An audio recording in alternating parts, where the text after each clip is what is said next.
İlinden ayrı düşen aşk koca sorulu, soğukluğun içinde taşın güçlü korulu.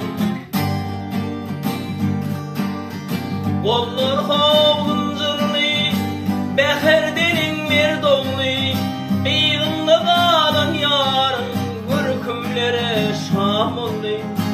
Gidebilmin döşünde övünime patanır.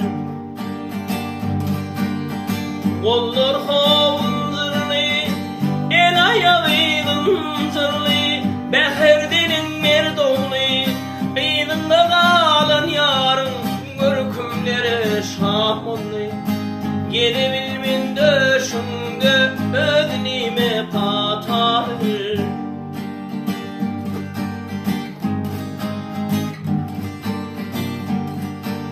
Kendi vefa görmedim yalan dünya içinde, utanırsın kemsenip vakti gelirler geçinde.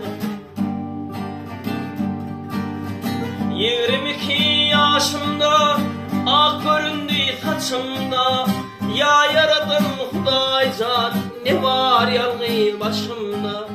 Yakşam akıl huşumda ögnime pata verir. Kollar hovluncurlu, el ayağıydın zırlı, beherdenin bir dolu, eğrinde kalan yarın görkümlere yar oldu.